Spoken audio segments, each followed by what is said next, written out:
Hey kids, it's your Uncle Dan here. Now today we're going to be talking about something that's not for mature audiences, so kids, send your parents out the room because today we are talking about the Garbage Pail Kids.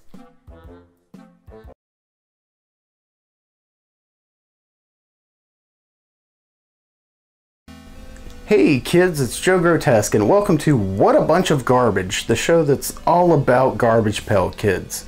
Now I've got a lot of stuff I want to talk about on this episode, but I want to start off with a little bit of news. The Garbage Pail Kids saw the release of their newest series, Battle of the Bands. Now this series focuses on spoofing various musical artists and bands throughout music history, and it's really great. And I just happen to have some involvement with it because I did sketch cards for the series, which good luck finding one of those. But later on in the video, I'm going to give you a little sneak peek at them because I'm going to give you my top 5 favorite cards for the series. Now, when I say top 5, it's really more like a top 10 because this includes both A and B names. Now, I'm a little late to the party on this news, but some of you may not know that the Garbage Pail Kids documentary 30 Years of Garbage finally saw international release through Indican Pictures. That means you guys can purchase it on DVD, and you can also purchase it for download through various streaming outlets, even here on YouTube. Aside from that, the only other bit of news I have is I'm currently working on sketch cards for the upcoming Garbage Pail Kids series called We Hate the 80s, which will be out in January of 2018. So moving along, the next thing I want to talk about with you guys is recently I released a video of me unwrapping a Santa Cruz Garbage Pail Kids skateboard deck. For those of you that don't know, Santa Cruz and the Topps Company combined forces to release these skateboards in the form of blind bags. Now, as far as I know, this is something that's never been done in skateboarding history. You get the satisfaction of opening a pack of Garbage Pail Kids trading cards, but instead you get a skateboard and you have no idea what the design is going to be. So I got a couple of more of these and I did another unwrapping. So let's take a look at which ones I got.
Pretty cool. So what was I wanting to talk about next? Oh yeah, recently there was an online set released for the Garbage Pail Kids. It was just a limited edition small number of cards that were printed on demand, and these were based around the fall Comic-Con season. So let's take a look at them.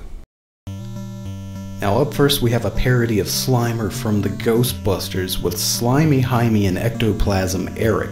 I just love the vomit coming out of his mouth and all the green in contrast with the red background. It looks great. Now we have a parody of Falcor from Neverending Story with Neverending Tory and Endless. This is great. My dog's name is Falcor. And of course you can't have an 80s parody without Optimus Prime, so we get Op Thomas and Doyle Change. I love the oil spilling out of his diaper there. Now this is one of my personal favorites in the set. It's Toxic Tom and Wasted Wade parodying the Toxic Avenger. Nothing goes with GPK quite like Trauma. And you gotta have a RoboCop spoof, so here's Robo and Wind Up Will. I love the little cork in the barrel of his gun. Terrific. And my most favorite card in this set is Gary Skull and Inhaled Herman. Now we've gotten a couple of He-Man parody cards in the past, but this one is the first to really feature Castle Grayskull as a character.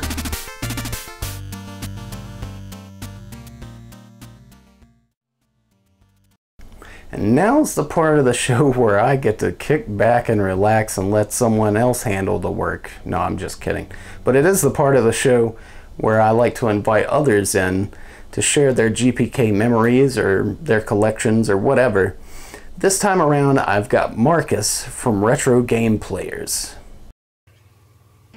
Well, thanks for having me on here, Joe, to talk about Garbage Pail Kids. For those of you who don't know, I'm Marcus with Retro Game Players, and I started collecting Garbage Pail Kids in the 80s, so it's one of the very first things I remember collecting.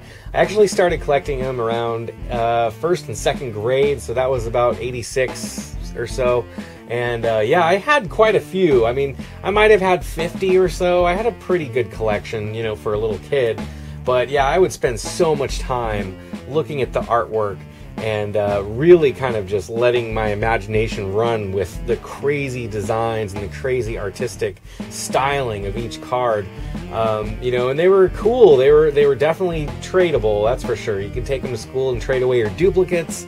The stickers were everywhere. I remember I put stickers on a Trapper Keeper that I had some on lockers, all kinds of stuff, lunch boxes. Stickers were everywhere. And then I actually did put some in like those baseball card inserts too, and so those could be kind of displayed. But yeah, I mean, the way that I remember getting into them was just you'd get them in those packs and you'd get the gum, the stick gum that really wasn't very good, and you'd kind of eat that while you're looking at them. But this is all of the ones I have now. These are really the flashback series and some others. I'm not really sure of all of them, but like this one is Where Are They Now, and this is Burnout, so it's like a newer one, but then on the back it shows the original. And then here's another one, Unzip Zach, same thing. Oh, and here's a flashback one actually of Barf and Barbara. And then on the back you can see it's a puzzle piece. And this is the way it was back then. You could actually build a big poster-sized Garbage Pail Kid from the artwork on the back, from these puzzle pieces. So that was kind of cool. Doughy Joey and Bubblin' Babs. Anyway, this art was so cool to look at back then. But yeah, I wish I had more of them. I honestly wish I had all the ones that I had when I was a kid, but what can you do? So anyway, thanks for having me on here to talk about it, and yeah, peace out. Thanks, Marcus. Generation Rad's own Marcus of Retro Game Players, ladies and gentlemen. Go check out his channel. It's friggin' awesome. Now, as promised, here's my top 5 favorite base cards from the Battle of the Bands set. I just wanted to share with you guys one of the blaster boxes from the set so you can get a look at what it looks like and what to look for. Coming in at number 5 is Phantom Forge and Ghostly Gore. Now, I'm a huge Ghost fan, so I was real excited to find out they were making a Ghost parody card. It looks great. Coming in at number 4 is Ghost Glenn and Misfit Manny. Once again, I'm a huge fan of the Misfits, so this was really awesome to see as well.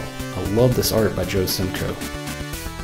Coming in at number 3 is Marilyn Oh No and Handsome Manson.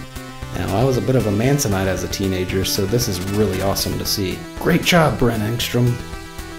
Now, this was a big surprise. Coming in at number 2 is Ninjon and Diane Word, a parody of The Antwoord, which is one of my favorite groups, who are pretty obscure. And at number 1 is Beastie Brent and Mastodon, obviously parodying another one of my favorite bands, Mastodon. This is really, really awesome. Another Brent Engstrom piece. And that's it, dudes and dudettes. I love those cards. So guys, thank you so much for taking time out of your day to watch this. I hope you enjoyed it, and I hope you'll stick around for future episodes.